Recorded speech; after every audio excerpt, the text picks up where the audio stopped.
Why did the crowd ask Jesus for a sign from heaven? What did Jesus mean when he said, "Whoever is not with me is against me, and whoever does not gather with me scatters"? All these questions and more answered during today's episode of Daily Reflections.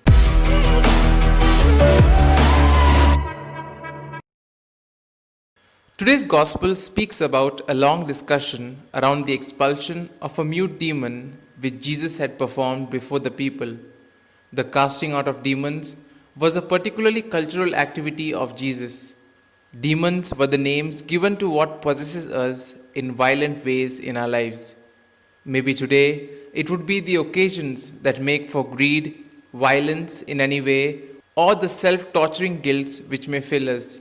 Which brings us to the first point, the expulsion of the demons. The first impact caused by the action of Jesus among the people is the expulsion of demons. One of the principal causes of the discussion of Jesus with the scribes was the expulsion of the devils.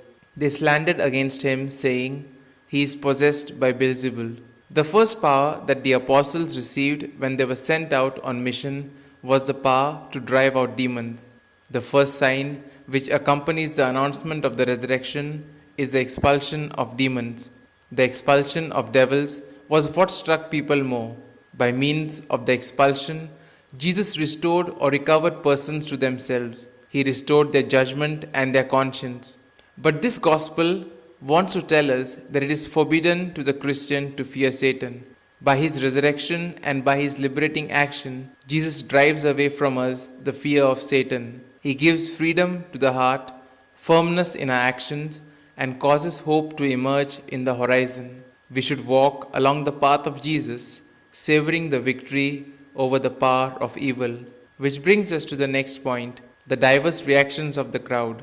Jesus was casting out devils. People were surprised, astonished, and applauded. Others said that it is in the name of Beelzebul that he cast out devils. The Gospel of Mark tells us that it was a question of the scribes who had gone to Jerusalem to control the activity of Jesus. Others still asked for a sign from heaven because they were not convinced by a sign as evident as the expulsion done in front of all the people. The people had a closed heart and were not in a position to see the great works of Jesus.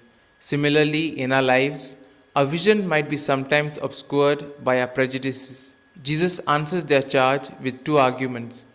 There were many exorcists in Palestine in Jesus' time, so Jesus retorted by saying that they also incriminate their own kin who cast out demons. If they condemn Jesus, they also condemn themselves. Which brings us to the third point. God is the source of our protection and security. What is the point of Jesus' grim story about a vacant house being occupied by an evil force? It is not enough to banish evil thoughts and habits from our lives.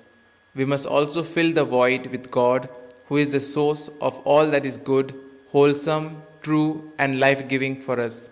Augustine of Hippo said that our lives have a God shaped void which only God can fill.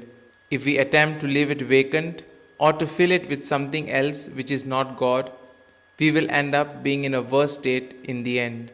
The Lord wants to fill our minds and hearts with the power of His life giving word and healing love. Jesus makes it very clear that there are no neutral parties in this world.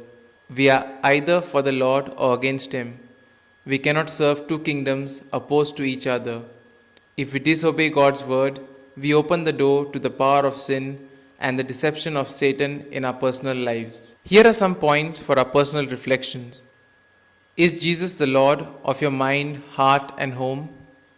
Do you know the peace and security of a life submitted to God and His Word?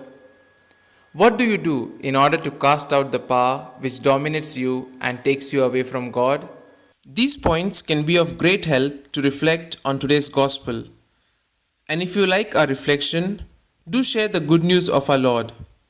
Have a good day, and may God bless you all. Amen.